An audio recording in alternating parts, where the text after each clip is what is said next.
Hello good morning అందరికీ. Sunday రోజు నేను ఫిష్ ఫ్రై చేశాను, అదే వీడియో తీశాను. ఇది నేను చేస్తున్నది బొచ్చ. ఇది చాలా పెద్ద చేప అనమాట. ఇది మ్యారినేట్ చేసుకోవడానికి ముందుగా అల్లం వెల్లిపాయ పేస్ట్, అలాగే పసుపు, ఉప్పు, ఇంకా కారం, ధనియాల పొడి, మెంతులు, జీలకర్ర పొడి, నిమ్మరసం ఇవి కూడా పిండుతున్నాను ఒక్కటే అనమాట. ఇది పులుపు ఉంటేనే చాలా టేస్ట్గా అనిపిస్తుంది. మసాలాలన్నీ ఒక్కసారి కలిపేసేసుకొని ఇక దీంట్లో కొంచెం వాటర్ పోసుకొని మనకు పేస్ట్ లాగా చేసుకోండి. ఇది ఇప్పుడు మనకు మసాలా ముద్ద అయితే తయారైపోయింది. ఇప్పుడు ఒక్కొక్కటి ఫిష్ ముక్క తీసేసుకొని దీనికి బాగా కోటింగ్ ఇవ్వండి.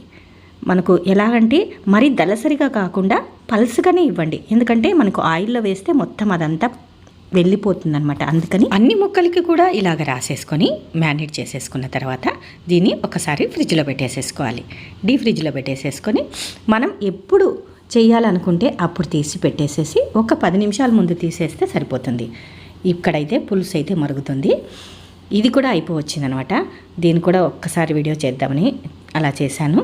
పులుసు చూసారా ఎంత బాగుందో, చాలా చక్కగా వచ్చిందండి. రెండు కూడా బాగా వచ్చాయి. పెద్ద చేప కాబట్టి చాలా టేస్ట్గా అనిపించింది. ఇప్పుడు నేను ఫ్రై అయితే చేస్తున్నాను.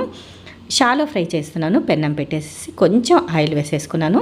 ముక్క పెద్దది కాబట్టి ఒక్కొక్కటే వేయిస్తున్నాను. చిన్నవైతే మనము ఎన్ని సరిపోతాయో అన్నీ వేసుకోవచ్చు. నేనైతే ఒక్కటే వేస్తున్నాను. స్టవ్ని సిమ్ చేసేసి అటు ఇటు తిప్పుకుంటూ చిన్నగానే తిప్పాలి, లేకపోతే విరిగిపోతుంది. బాగా ఎర్రగా వేగేలాగా చూసుకోండి.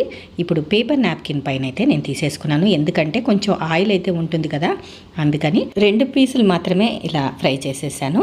మిగతావైతే డీప్ ఫ్రిడ్జ్లో పెట్టేసేసుకొని మనకు పిల్లలు ఎప్పుడు అడిగితే అప్పుడు ఇలా చేసి పెట్టేసేయచ్చు.